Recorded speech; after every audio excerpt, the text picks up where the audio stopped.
This program contains coarse language.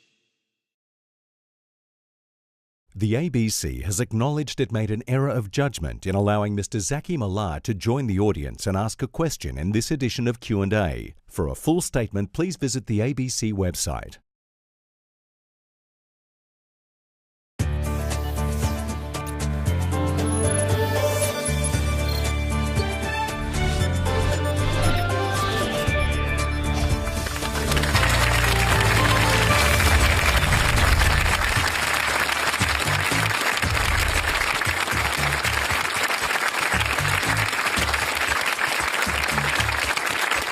Good evening and welcome to Q&A. I'm Tony Jones and here to answer your questions tonight, Advertising Director Dee Madigan, the Parliamentary Secretary for Foreign Affairs and Trade, Steve Chobo, the lead singer of Anthony and the Johnsons, Anthony Hegarty, American anti-poverty campaigner Linda Tirado, Shadow Minister for Agriculture Joel Fitzgibbon and Government Relations Consultant Graham Morris. Please welcome our panel.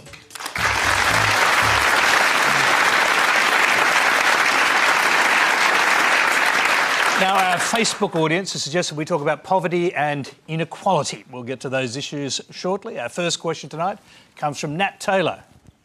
Thanks, Tony. In late 2014, an Iranian man with a history of instability took a number of people hostage in a Sydney cafe, resulting in the tragic deaths of two of the hostages.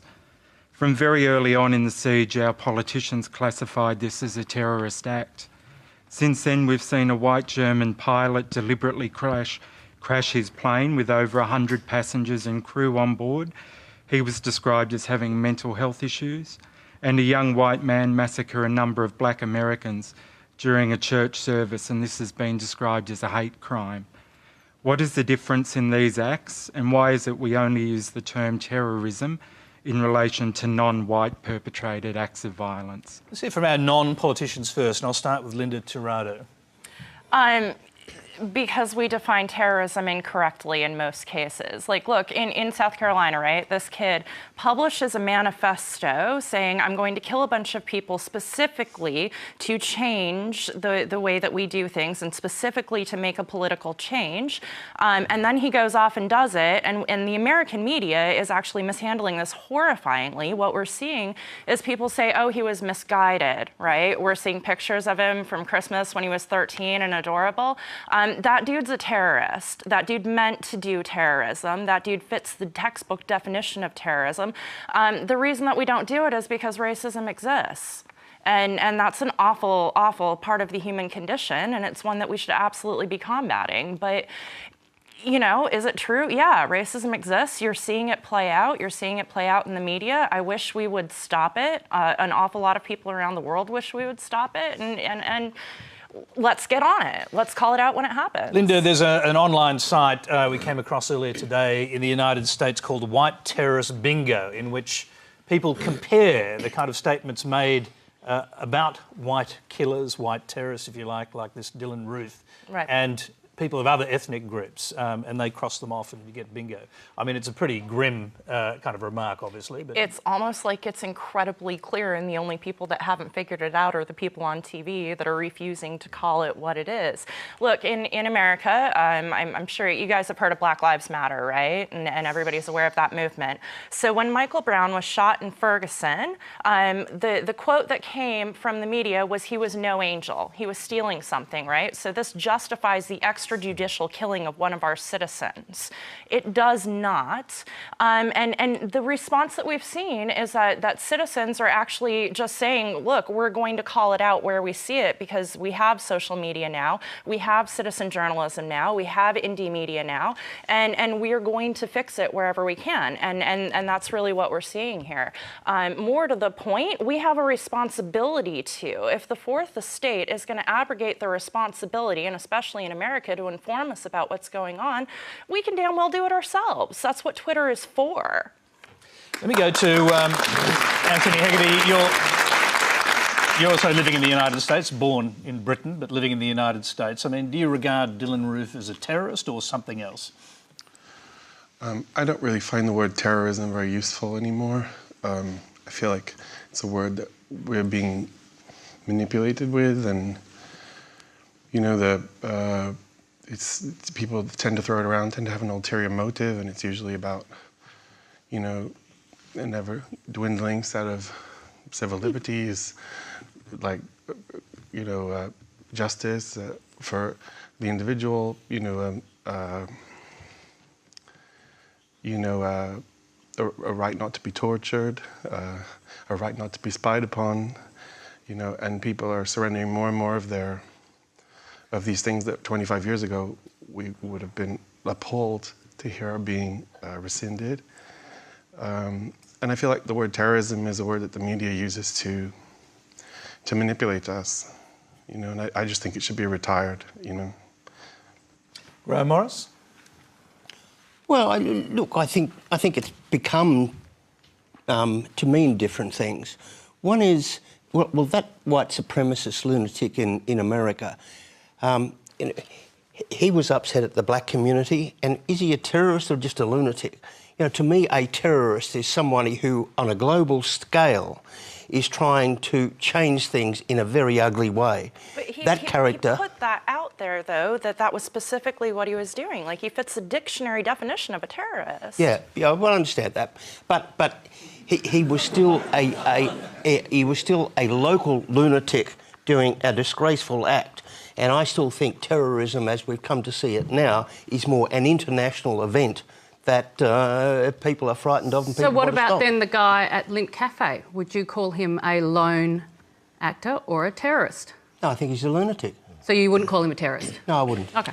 What about you, Dee Madigan? Well, look, fear sells, which is why governments are very keen to use the term terrorism. We know that in advertising. If in advertising we do a thing called Maslow's hierarchy of needs, and you know that the closer you can get to the bottom of that triangle, the more likely you are to get people to buy something, and governments are selling themselves. And fear works particularly well if you're the incumbent government, because people don't like to change governments when they're scared. So you will see when governments' polls go down, fear levels go up. Steve Chobo. Well, in my mind, I think I don't think it is confined purely to those that are non-Anglo. I mean, if you consider the Oklahoma bombings, I think people rightly labelled those acts of terrorism. If you look at events that took place in the UK from Northern Ireland, I think that was labelled terrorism. Look, as a politician, I don't care whether you're Labor or Liberal, the notion that in some way we're the puppeteers who control all the strings and manipulate the language, although it's very Orwellian, I'm not sure is entirely accurate. If you ask me what I was going to do and the language that I would use, I would call terrorism where someone's inflicting harm on civilians, you know, and whether that person's black or white or whatever. To be perfectly honest, I'm completely blind to that. It's actually the methodology that they choose, and I think that perhaps the difference with what we saw happen with the Lint Cafe. Now, was this deliberate or was it a consequence of someone's mental illness? But the inclusion of, for example, insignia like the flags and those types of things, I think is what sort of brushed it with a tinge of terrorism. And so I think people pick up on that. Now, I'm not in a position to assess, was that a consequence of his mental illness or was that a consequence of a deliberate act by him to do something? But as I said, I'm completely blind to someone's race. That's not, for me, what is the defining element of terrorism. All right, now, Dee Madigan was just referring to a class of employee in government that most people would be unfamiliar with. Well, of course governments use words to manipulate people. All governments do it. They employ people to do it. They're communications people. I know that. Both sides do it. To say that governments do not use words to manipulate people, surely you can't say that with a straight face. No, I think that people use words. I think people use words to convey a meaning. The simple fact is that people, in politics, the problem is that politicians are told, and again, it doesn't matter which side of the political divide you're on, you don't speak clearly, you don't speak in rational terms. I mean, the fact is that you try to convey a message. Now, obviously, in a battle of ideas, in a contest of ideas, especially if there is a contest, i.e. we're not all on the same side, well then of course people want to convey a message. But I don't think that's a problem, and to suggest that, as I said, that the media is manipulated by government to try to control that agenda, I think betrays the intelligence of the media. Oh, I've had plenty of times... No, Madigan, you're clearly, because you've worked with the Labor Party, speaking from experience, is that right? Yeah, because we'll throw this to... and it's not about the media, it's the governments themselves use communication. All right, well, let's go to Joel Fitzgerald. given, who was part of a government that you were Well, in a way advising. I mean, Well, do you recognise this class of people who are putting out signals or telling the government what signals to put out? Well, I don't know anything about people telling me what to do, Tony, of course. But I just want to say I think that's absolutely right to identify the different way people were treated. I too noticed that, particularly with respect to RIF. But, I mean, terrorism is a word. The fact is that both use very violent means to pursue a prejudice or an ideology. Whether we want to call them terrorists or not doesn't really matter. They should not be treated in a different way. And no one suggested Manmonis was mentally unwell. He just immediately became a terrorist. That's okay for the media to do that, but I get really concerned when that starts to extend to government, and I see government seeking to make political capital out of these events, and I think we're seeing that on a regular basis at the moment. And on Dee Madigan's point? Spin doctors? Well, of course, political parties have spin doctors in every country in the world, even in developing countries. I try not to be too guided by them, but they are a necessary part of the political apparatus. Let's go to a completely different subject, and we've got a question from Mark Bagshaw. Yeah, thanks, Tony. Poverty and social disadvantage are putting people's fire out in this nation. It's the insidious effect of social disadvantage that's keeping people out of our community. 45% of people with disability in Australia live in poverty. They're less than half as likely to participate in education and the workforce as any other Australian, despite the fact that they've been screaming from the rooftops for decades that they're ready, willing and able to do so. And we're seeing exactly the same dynamic being played out in every area of social disadvantage. At the same time, in communities all around Australia, we're seeing simple and great ideas being devised and implemented in those communities, communities that truly value and believe in the capacity of every citizen.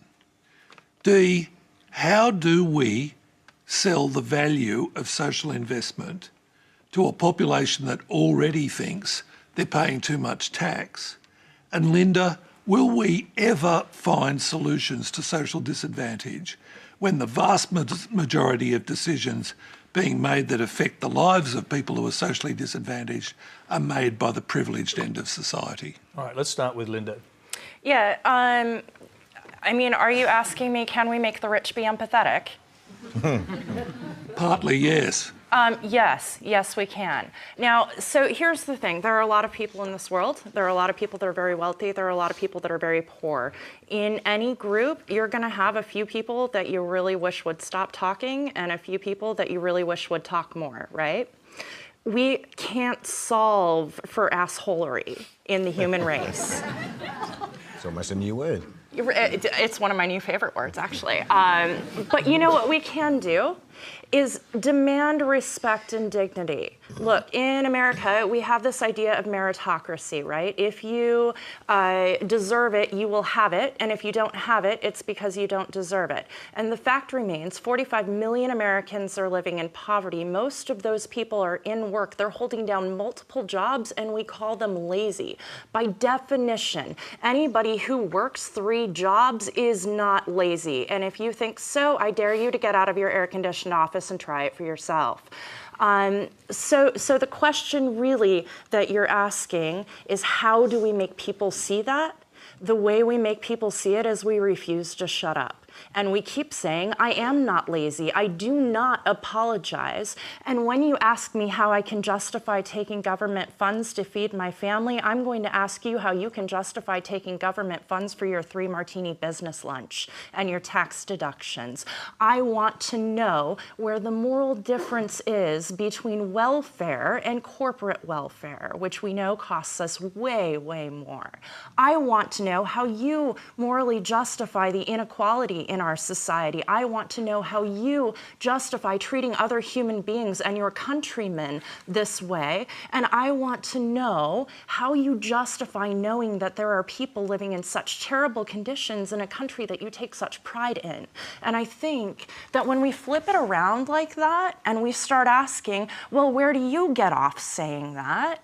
It becomes just as uncomfortable for everybody. And then we have to find a solution, right? So if it's not just one segment of the country that's terrifyingly uncomfortable, if it's everybody having to morally reckon with the way that we're living, that's when we see the solutions. I don't Linda, know what they look you sound like you're almost talking about a moral revolution, the way you're describing. No, I don't think it's a moral revolution. I think it's moral justice, right? I think it's the social dividend. I think that we all inherently contribute to a society. We all inherently participate in a society, and we are all equally human, regardless of the size of our bank accounts. And that if you want to say that you live in an egalitarian society, you have to provide equality of opportunity before you can start going around saying, well, you haven't done well enough. Well, if I haven't done well enough, then where was my opportunity? If you give somebody else a chance to go to college and you don't give me a chance to go to college, and then you say, why didn't you get a better job? Which I think we've just heard, right? Well, honey, it's because I didn't get to go to college because I was too busy working at Burger King, supporting the economy. By the way, you're welcome. What I want to know, I want to know who they think's going to scrub the toilets. And if toilets need to be scrubbed, why can't we have jobs with dignity for the toilet scrubbers? Because, honey, there ain't nothing worse than that. There is no work harder in this world than cleaning a public restroom. Linda, before I throw to the other panellists, in order to, I guess, let the Australian audience know a little bit more about you and how you came to be this kind of voice, and I can't really, it's not fair to say this, but I'm going to say it anyway, almost a poster girl for poverty in the United States, and a kind of lead up to an American congressional election. How did that happen? Yeah, the 22nd I should say the first version. time I saw you was on a video where you were pulling wads of cotton out of your mouth and sort of showing people how you covered up the holes in your teeth. Yeah, if you ever want to give up any chance of getting laid in future, be a 31-year-old woman that pulls your teeth out on the internet. So really, no, I wrote a comment on the internet. Somebody said, I saw somebody with food stamps and an iPhone, with benefits and a nice phone. How do you justify that? And I said, screw you don't get to ask that because you don't live my life. You don't understand the economic qualifications. You don't know what depression is like. You don't know what it's like to never have a vacation coming, not a single day off in your future. And that went like kind of super viral. And then I wrote a book, and now I'm in Australia telling jokes on TV. Graham Morris, I'm going to go to you to... You can reflect on what Linda has been saying. I noticed you're listening very carefully there, but also the question was a pretty profound one from Mark Rachel. It is, and it's hard. You can't pass a law that eliminates poverty and disability. But I just don't accept this argument that the politicians don't care, the business community don't care. There's some business people out there doing some fantastic stuff. And look, I do understand, but I've been around prime ministers and everyone else, and they have their head in a wet paper bag thinking exactly what you're talking about. Hence, we have the disability insurance scheme and many, many other things. And one of the most powerful things anyone had ever said to me is I just got $6 million for an organisation, and it looked after people with mental disabilities. And this little lady came up, she was about 70 or 80, and she had two sons, really big men, with the mental capacity of about a 7-year-old. And when Mum left the room, they panicked. And she came up to me and she said, Mr. Morris, thank you for getting us the money, but tell me, when am I allowed to die? And you think, what happened to those men when Mum died?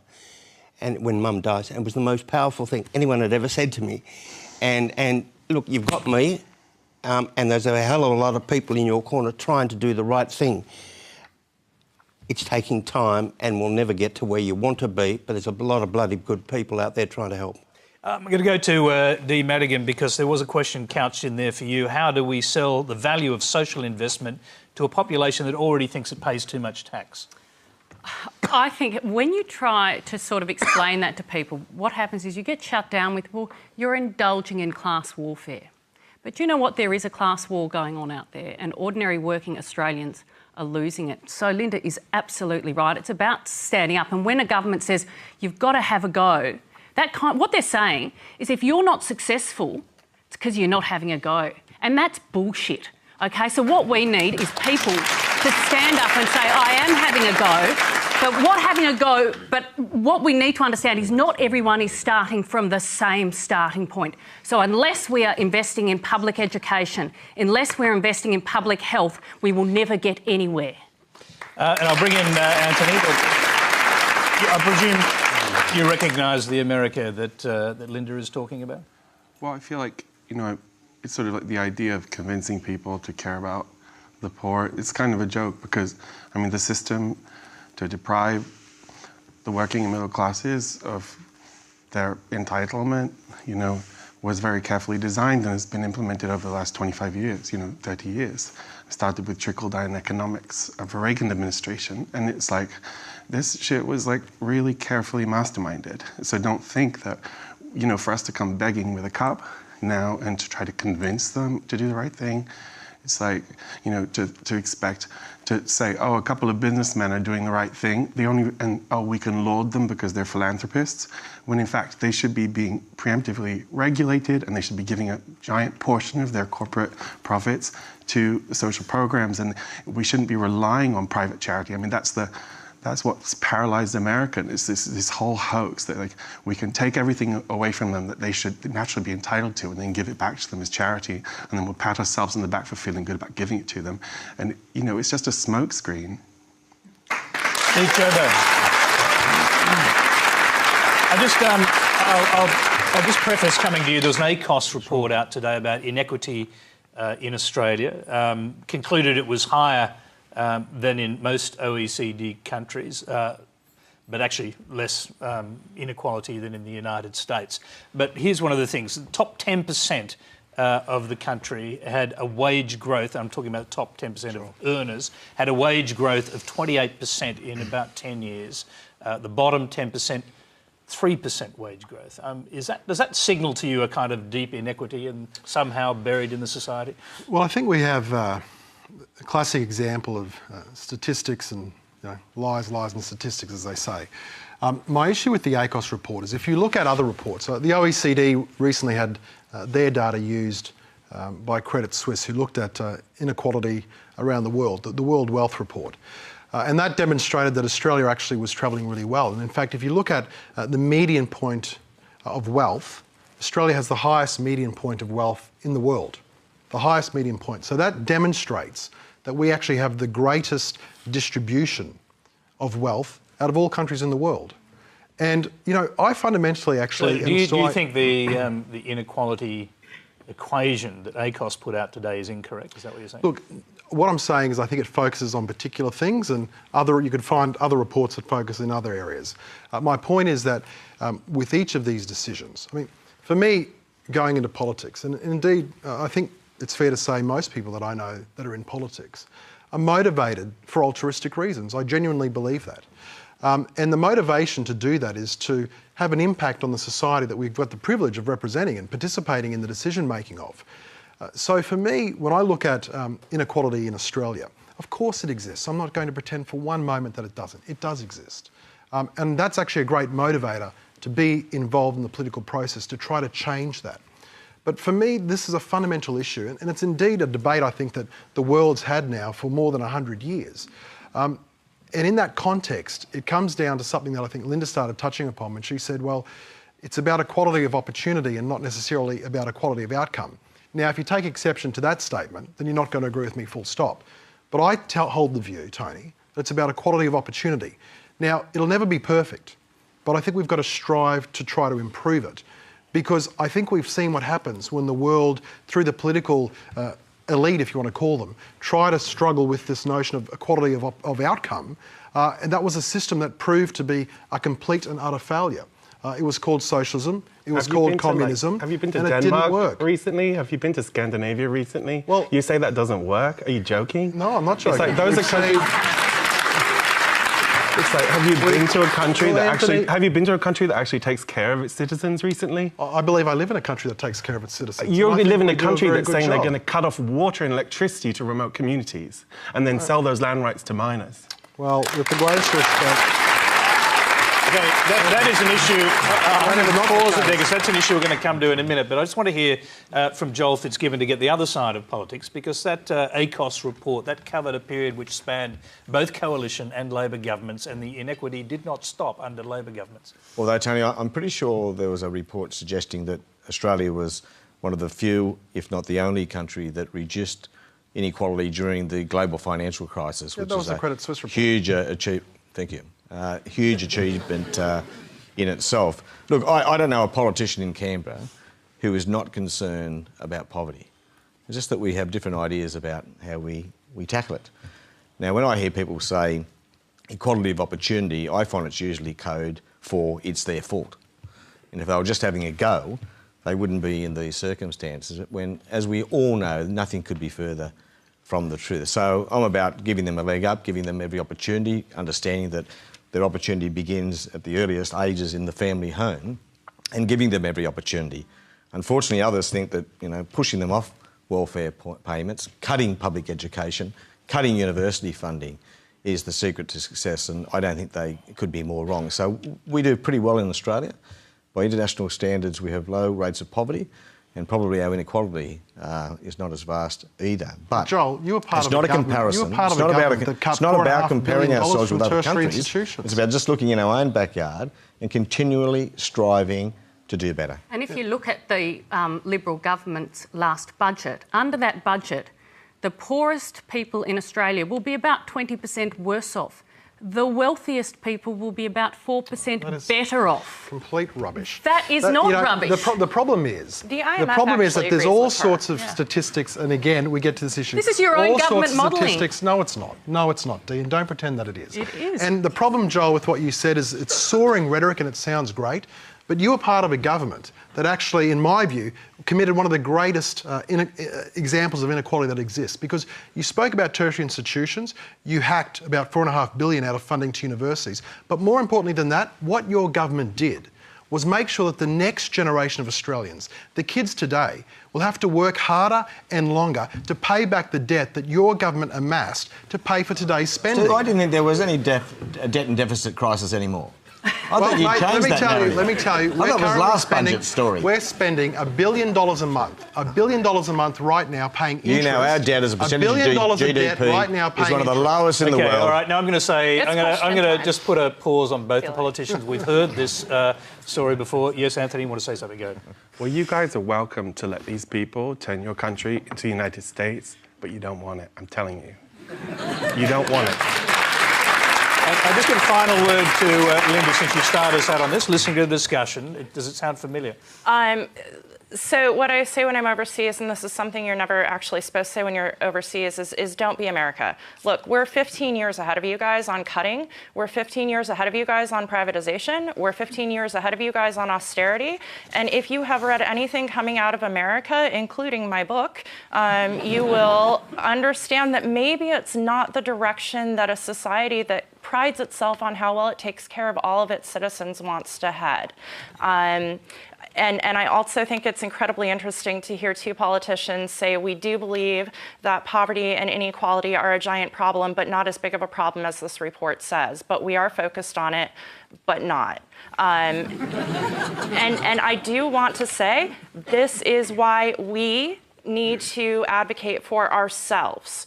Why we, as citizens of the world, of our respective countries, have to say, here are the programs that we deserve. Here is the level that we are going to subsist at. Here is the lowest any of our citizens will go. We will have none of you take us any lower than this. And that's how I think we get back to your question of how do we win. We decide what our countries are, and we demand that they put those policies in place. Okay, I'm afraid, okay, yes, Very briefly. quick. There were two reports today. The other one was from PwC, and it talked about spatial inequality, the relative inequality between the capital cities in particular and our rural and regional areas. It is getting worse, and frankly, no political party is doing enough about this issue because it's going to get worse unless we start intervening. Right. We're going to actually come to a question which does come from about as far away from cities as you can get. It's from Curtis Taylor. Curtis, go ahead. Thanks, Tony. I travelled here with my family from the Western Desert, and my question to the panel is, there's been huge momentum around the Recognise campaign and changing the constitution. What we want to know is, when are we going to talk about changing the Native Title Act? Because for us, the problem is native title is not land rights. We have native title over our country, and we've been forced to negotiate with mining companies like Chemical over the Kintyre uranium project, and Rewards Mineral over the Lake Disappointment, Gumbubindil. Both mining projects we don't want on our country, but we have no rights to say no to mining under native title. When will Australia start talking about changing the Native Title Act and getting real land rights for Indigenous people? I'm going to surprise the audience. Thank you. I'll start with Anthony Hegarty on this because you've made a kind of, I guess, best to say, spiritual connection with the Madhu people, and you are here in Sydney with them at the moment. So maybe you can start us out on this subject. Well, I think it would be great if they answered the question first. Yeah. Let these guys answer their question. All right, well, we can start on the question of why. We'll go to Steve Chobo first, if you like, and then you can respond afterwards. So, Steve Chobo, the question was, under native title, why can't you say no to a mining company, in this case a uranium mine? Well, I think, look, I don't know all the ins and outs of the example, but I know a little bit about it. And my understanding is that there's a thing called an ILUA, an Indigenous Land Use Agreement, that has been agreed, and correct me if I'm wrong, but my understanding, it's been agreed between the Western Desert Aboriginal Corporation, who I understand purport to represent the interests of that part of Australia, who have agreed to the project going ahead. I think, to take it back to first principles though, it's a fundamental aspect in terms of whether it's Indigenous affairs or whether you're a non-Indigenous Australian, that there is an opportunity for mineral rights and resources to be exploited, to be dug up and exported and those types of things. But my understanding here, and I respect your point of view, but my understanding is that the peak body for that area, that is the Western Desert Aboriginal Corporation, have agreed through an Indigenous land use agreement for the mine to go ahead. So, is there a right to say no under native title? Just a fundamental question. Well, I'm not an expert. I'm not actually sure whether there's a fundamental right of veto or not. What I do know is that, of course, there's got to be an ILUA in place. You've got to get agreement of people. Now, whether or not, in the absence of an agreement, that's separate to saying no, but in the absence of an agreement, whether or not it can go ahead. Come on, but you really don't know the answer to that question. You knew the answer to the first half of the question really well. You don't know the answer to the second half? Do they have a right to say no? Joel, help me out. Do you know the answer to the question? No, I'm not sure either. I'm scrambling, but I will pose this proposition. No one with real property rights, in New South Wales at least, has the capacity to reject the extraction of the mineral wealth below the surface. So I would expect, therefore, that nor would those holding native title. And I think Steve's absolutely right. The project couldn't possibly proceed without a land use agreement with the Indigenous people, so I assume there is one. Now, whether or not the people who struck that agreement represent all of those who they seek to represent is another matter. Graham Morris, want to get in there? I heard Anthony on this morning on radio, and there was something in the back of my mind that went ding. The Matu people, actually, the community, actually did sign an agreement a couple of years ago, and I remember it. I thought, oh, fantastic. The Matu people are going to get some real benefit for their kids and grandkids out of this uranium mine. But I think it's the worst possible thing to happen if you have your community, Curtis, split. It's the last thing you really want. with Canberra or mining companies or anything. You really have to speak with one voice. And at the moment, I'm not terribly sure that that's happening. Anthony. Yeah. Yeah, maybe we could ask them about their experience, you know? Sure. Well, I'm happy to. Curtis, could you answer that fundamental question? Is the community divided over this issue? Well, Woodlack Western Desert Land Aboriginal Corporation is made up of different Madu from different parts of the country. Madu people are made up of 9 different language groups, and that's what the committee is made up of. And in the past, there's been a handful of people making decisions on behalf of all Madu and ignoring all people and haven't been listening to them properly. So Madu haven't been speaking with one voice because of that. And now we're coming out and speaking with one voice now about Kintyre and Kumbubendil, like disappointment, and saying no deal. Anthony, I'm going to bring you in here and ask you how you got involved in this, because we know you as a singer, obviously, but this is a new side of you. Very few people would know you've spent time with the Madu people. So how did you get involved, and what's your understanding of the situation? Well, I would just add to that from the side of corporations and business interests in general. It's the oldest. It's the story as old as the hills. It's the story of the the virulent consumption of North America. Is to manipulate, to divide and conquer Indigenous people, create a cloud of confusion, and then rush in and steal the spoils during that window of opportunity, and then it's too late to go back. These kinds of damages that you're proposing, that the companies that your party represents are proposing, are irreversible, and they affect the most pristine lands on this continent, in some of the most beautiful places in the world, and they affect some of the most plugged in, spiritually aware, and forward-thinking communities in this country. The Indigenous people of Australia are one of our most precious resources in terms of being a people that have an almost unbroken story that goes back 60,000 years of maintaining a sustainable relationship with nature and with treading lightly on the ground and leaving no trace and collaborating with nature in a sustainable way. Let's look at that.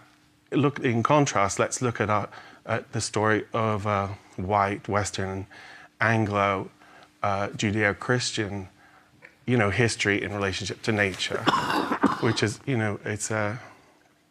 which is a disaster, and is like, we're on this precipice of plunging into complete calamity, and anyone that denies that, it should be illegal at this point to deny. Anthony, can I just, I'm just going to go to, there's a few people with their hand up there. We'll try and get a microphone over to you, but I'm just going to go quickly to a question from someone who doesn't entirely agree with the position you just stated. It's from Reese Clayton.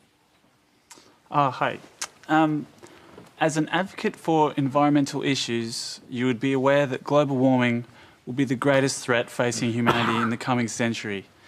In light of this, is not the responsible position that nuclear energy should make up a greater proportion of the world's electricity production as we transition from fossil fuels?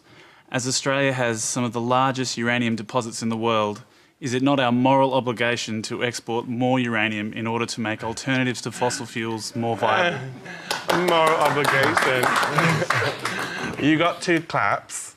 And you've got 2 claps, and why don't you ask Germany if uranium mining is the way forward? Why don't you ask the companies that are investing so much money in renewable energy? That's the way forward. the usage of minerals and materials and natural resources that don't have the capacity to destroy whole regions in the process of excavating them, or whole countries in the process of bombing them. Do you know what I mean? Or look at what happened in Japan. I mean, there was grieving that took place in the Mardu community after the nuclear spilling in Japan, because they felt responsible for that material as stewards of their land, as that material was taken from their land. And they felt like a burden, an existential burden, a spiritual burden, that they were somehow connected to that catastrophe. But Anthony, I'm going to interrupt you there, because at least on my left here, I've got a couple of people sort of urging that they want to get involved in the conversation. Linda, you first, but we have to keep it brief because we've got a few other questions to go through. This one's actually really quick. I've only been in the country for a few days, you understand, and I'm an American, so I know very little about the rest of the world. But my understanding is you've got a huge chunk of land that nobody lives on, and if you want to talk about moral responsibility as far as energy production, I would think that you would have a moral responsibility to start with wind turbines, which I know are frightening to Australians. Our Prime Minister doesn't like them. Yeah. They're ugly. Yeah. As opposed to coal mines, which are very pretty. Right, but if you start... I think that if you start with wind and solar, and then you look at what else you need to do after that, that would be your moral obligation. You don't start with the most potentially dangerous and then move on to the most innocuous. Okay, right? I'm going to quickly go to Graham, because you were doing quite a good impersonation of steam power there. It was coming out of your ears. Oh, God. Look, not everyone wants a bloody big windmill in their backyard.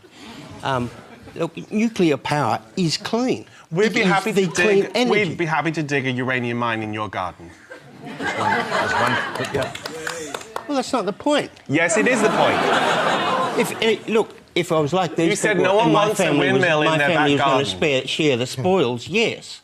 But we're talking about energy. And one of the problems with a third of the world with poverty is they don't have electricity.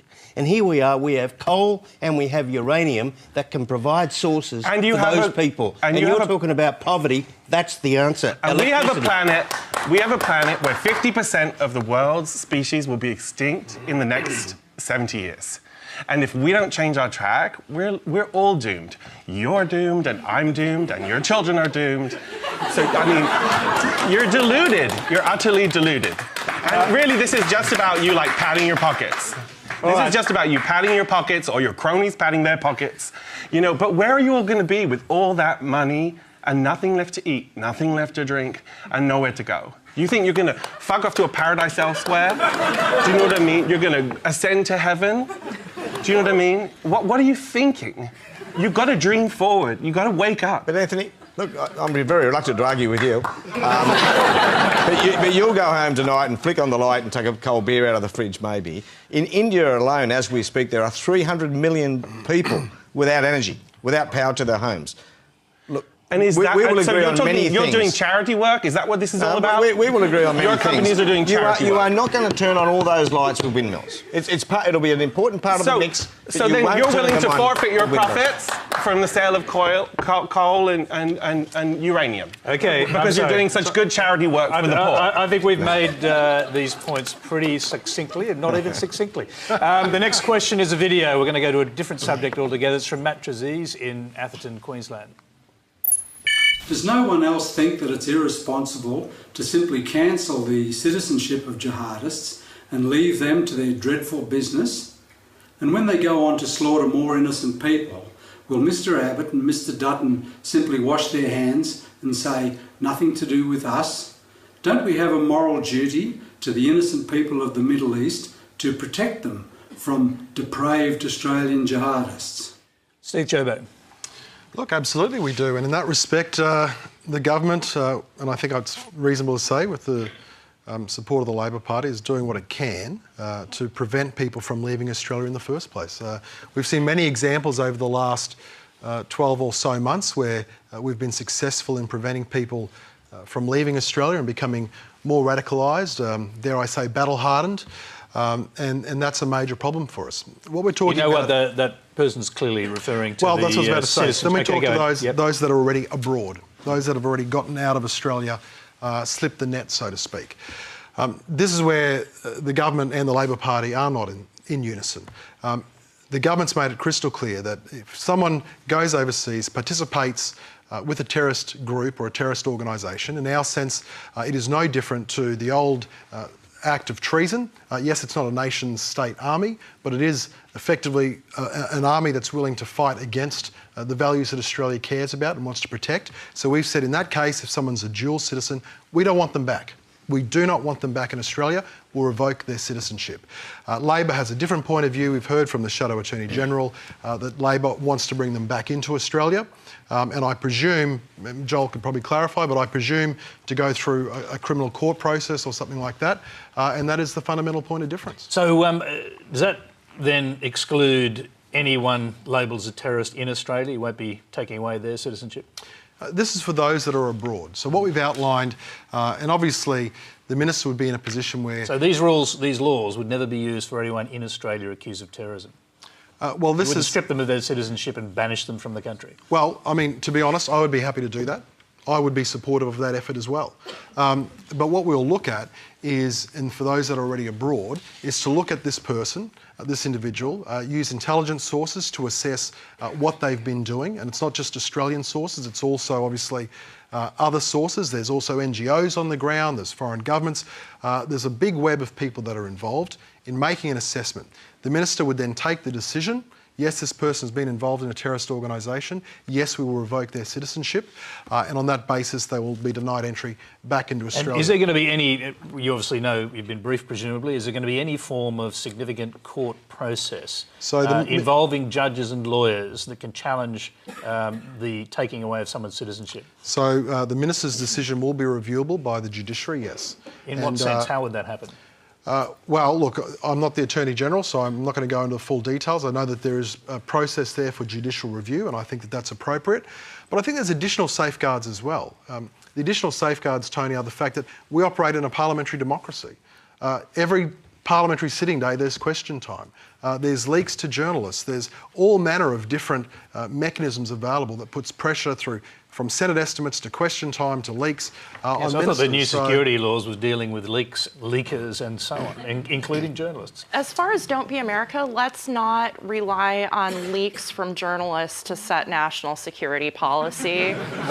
Just really quick. Or rely on politicians to decide what really should be decided in court. I feel like if your policy is, well, we're going to leak the important things that we don't want to admit to, just so that everybody's aware. No, but I think the point's more fundamental. I understand Labor's position.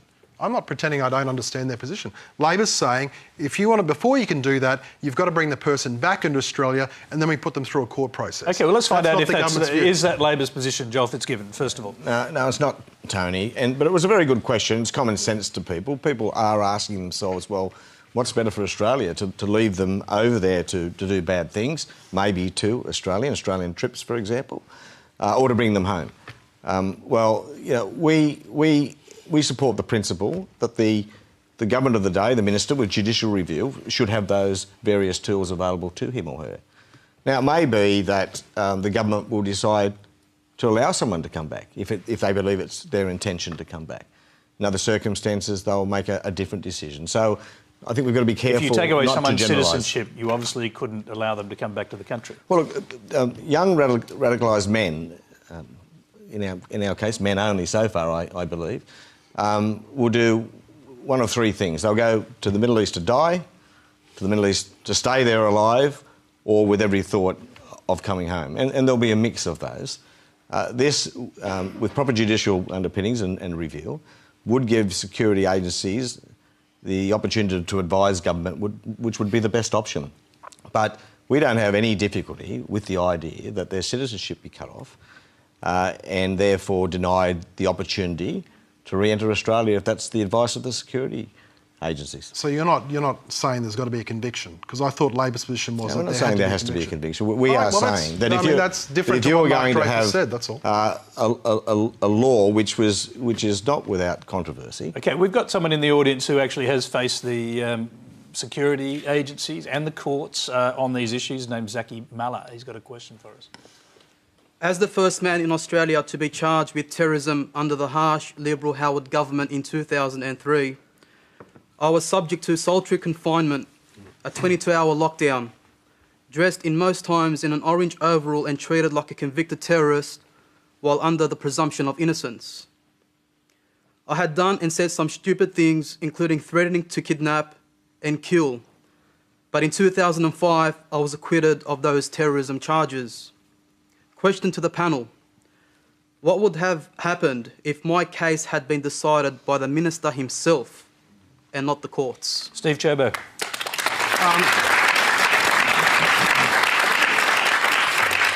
So I'm not familiar with the circumstances of your case. I remember certainly seeing video of comments that the questioner asked, but from memory, I thought you were acquitted on a technicality rather than it being on the basis of a substantial finding of fact. I could be wrong, but that's my... Well, I mean, I'll go back to Zachy. I mean, you did in fact plead guilty to making these threats. You just mentioned death threats to Commonwealth officials, and you did. You were convicted of that, so you are admitting to that. But it's the other side of the coin. You were not convicted in the end on any terrorism charges. That's correct. I was charged with planning a terrorist attack in Sydney in 2003 and was acquitted by the Supreme Court jury in 2005 of those charges.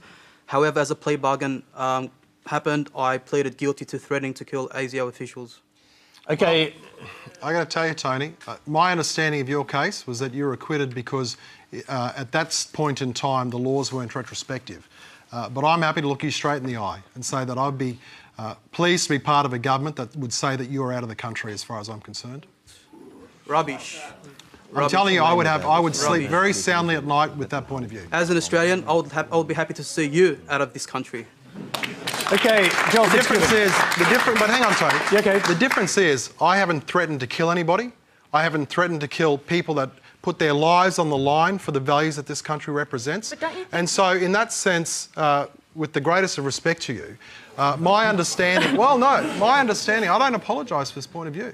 My understanding is that the reason you got off terrorist offences was because they weren't retrospective in application, and that's the only reason. But don't you think we have courts to decide these things, not ministers? That's why we have courts. OK, but... So the difference here is that, and this is, I mean, up until just when Joel spoke about Labor's position, my understanding was that Labor required a conviction. So, I mean, I'm pleased that Joel's overruled the Shadow Attorney General. But the position is this. Do we allow people, or do we require people to come back into Australia and pursue a criminal conviction? Or do we say, no, a minister can do that based on intelligence advice, based on the advice of others, subject to, as I said, the rule of parliamentary democracy? So what you're saying, though, is a minister can get rid of someone's citizenship and then they have to appeal to the courts to get it back. I mean, they're using the appeal process to prove their innocence. Do you not think that's skewed on the head? I think that that's a fundamental principle of putting safety first. OK, I'm just going to go to the other side of the panel here. First of all, I'd like to hear Joel Fitzgibbon on the question raised by Zachy Mallah. He's admitted and was convicted for the offence which he described, but he was acquitted on the offence of terrorism. Now, Steve Chobo here says, well, that's because it wasn't retrospective, or the laws weren't retrospective in those days. But he was found innocent in the Supreme Court of that particular offence. What do you say? And his main point, correct me if I'm wrong, is that you were detained over a protracted period.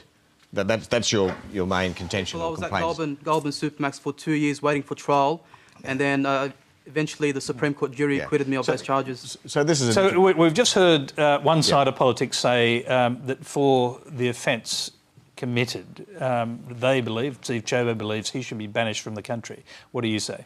Well, I'm not familiar with the details of the case, so I'll be very careful. But I think we're talking about two different things here. We've moved away from citizenship. The issue here is whether the Parliament has legislated to deal with a pretty serious threat, that is terrorism, in a way which starts to impinge on civil liberties. So what the Parliament has basically done is push the balance and determine that if there's doubt, we're going to hold this person longer than we were ordinarily able to do in the past. And And the Parliament, or the government of the day, I'm not defending John Howard, but the government of the day has decided that the threat was so great that it was necessary to impinge on those civil liberties. So they're different questions. Now, we can debate all night about... Well, the question that he actually asked was whether you'd be comfortable with a minister making the decision, not the courts. No, I wouldn't be comfortable with the minister making the decision. What I am comfortable with... Doesn't that contradict what you just said? No, because what I am comfortable with... As long as they're out of the country, the minister can make the decision. Is the government submitting legislation to the Parliament, legislation which is subject to independent review by the relevant parliamentary committee, which has been doing great work to keep a check on some of these more recent attempts to change legislation. And then after that, the law being changed, if the Parliament deems it acceptable, to push the balance, the pendulum back away from civil liberties to ensure that we avert terrorism attacks in this country. Now, again, people will have strong views about that, but me personally, if it means saving one life, I'm more open to pushing the envelope on civil liberties than many others in the room would be. Graham Morris.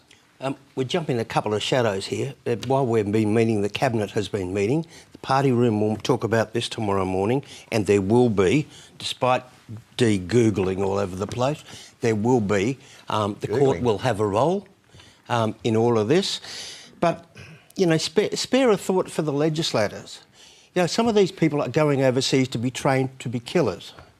Some of them are shooting at our own soldiers. It's not all that long ago, if that happened, that would be called treason. They'd be shot. Now, just imagine if you are a legislator, one of these people did go overseas, came back, and there was a disaster, and they'd done nothing. You know, just imagine the upheaval in this country, that the legislators knew this person was a complete lunatic. They let him back into the country. And apart from that, you know, we're talking about the court. I have seen family court judges in awful trouble with people who want to sort of almost blow up the family court. Imagine the danger we're going to put some of the judges in. Can I just go? If you don't mind, I'll just go quickly back to Zachy Mullah, because he in fact did go to Syria, but he fought with the Free, or I don't know if you fought with them, but you were with the Free Syrian Army, who of course backed by the United States. I didn't fight for the Free Syrian Army. I went there to meet the Free Syrian Army and go to the front lines and see what the war was all about. And I had recorded all my experiences in Syria, and it's all been, uploaded on YouTube, so it's all there. But I went to Syria to experience the situation for myself and why the uprising had begun. But I just want to say a comment before this little discussion ends. Is that if you're quick about it? Yeah, sure. The Liberals now have just justified to many Australian Muslims in the community tonight to leave and go to Syria and join ISIS because of ministers like him. Okay, I think that's a comment we're just going to rule totally out of order. I'm sorry about that. We're just about to end the show. I don't think there's really much more to say at this point. Steve, do you want to respond to that quickly? Well, I mean, look, I stand by what I said. As best as I know, you know, your circumstances, the comments you've made, the threats you've made that you've pleaded guilty to me, more than justify the concerns that the government has. And, you know, I think that it is very wrong, frankly, for you to portray the Muslim population as all being incentivised to do those things. Because, let me tell you, I know a lot of Muslims, they're very good people, and I think that they would be recoiling at what you just said. OK. Now, I'm sorry we've just gone over time, so sorry to do this, but that's all we have time for tonight. Please thank our panel: Dee Madigan, Steve Chobo, Anthony Hegarty, Linda Tirado, Joel Fitzgibbon and Graham Morris. Anthony, that's your cue.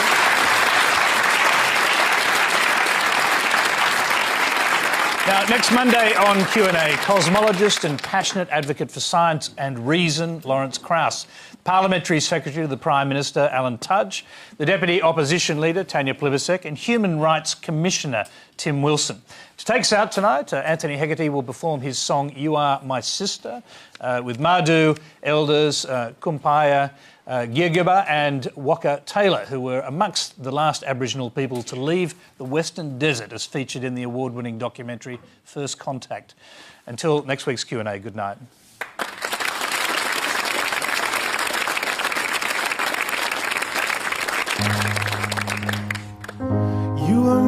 sister, we were born so innocent, so full of need. There were times we were friends, but times I was so cruel. Each night I'd ask for you to watch me as I sleep. I was so afraid of the night. You seemed to move through the places that I feared. You lived inside my world so softly, protected only by the kindness of your nature. You are my sister, and I love you. May all of your dreams come true. You are my sister, and I love you. May all of your dreams come true.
So similar over the years,